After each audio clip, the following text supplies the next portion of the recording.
Le Conseil des ministres s'est tenu à Ouagadougou le mercredi 29 juin 2022 en séance ordinaire de 9h à 17h sous la présidence de son Excellence Paul-Henri Sandaogo Damiba, président du FASO, président du Conseil des ministres.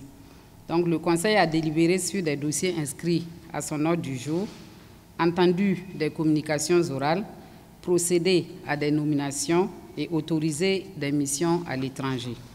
Au niveau des délibérations, au titre du ministère de la Justice et des Droits humains, chargé des relations avec les institutions, le Conseil a adopté 2 décrets. Le premier décret porte organisation et fonctionnement de la Commission de l'informatique et des libertés, CIL. Le second décret porte application de la loi numéro 054/2017/AN du 5 décembre 2017 portant réglementation de la profession d'huissier de justice.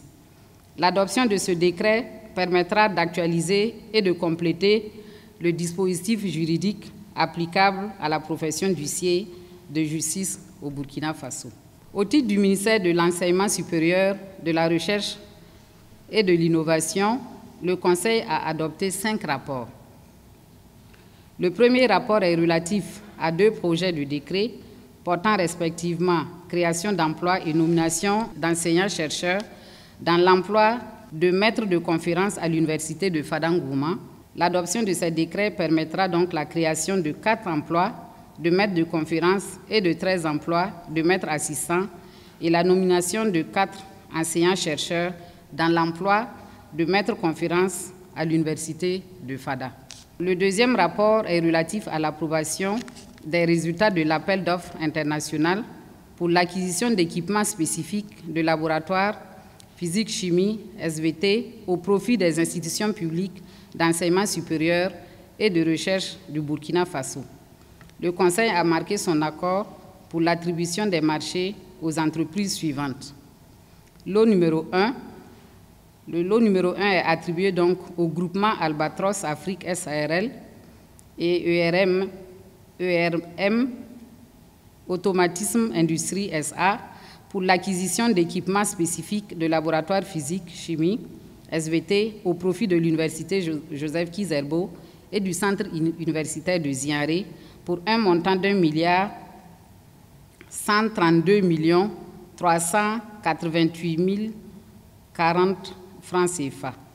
Le lot 2 concerne le groupement d'entreprises Sud SARL, LD, Didactique, GmbH, pour l'acquisition d'équipements spécifiques de laboratoire au profit de l'Université Nazi Boni et de l'Université de Dédougou pour un montant d'1 156 404 742 francs CFA.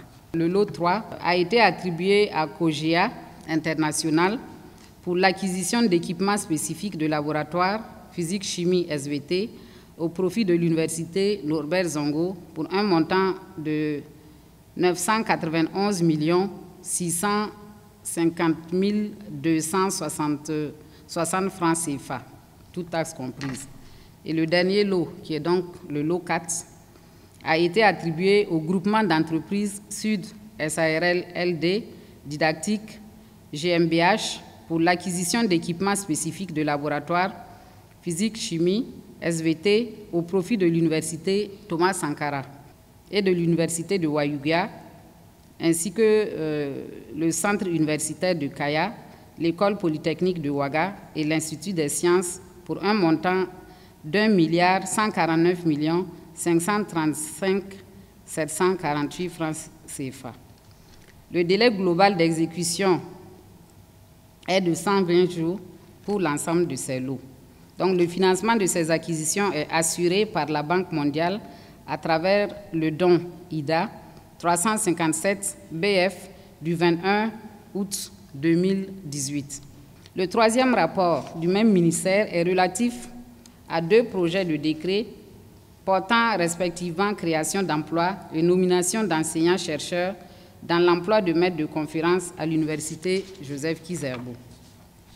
L'adoption donc de ces décrets permettra la création de 3 emplois de maîtres de conférences agréés à l'Institut burkinabé des arts et métiers, de la nomination de 3 maîtres de conférences également agrégés à l'Université Joseph Kizerbo, IBAM, pour compter du 17 novembre 2021.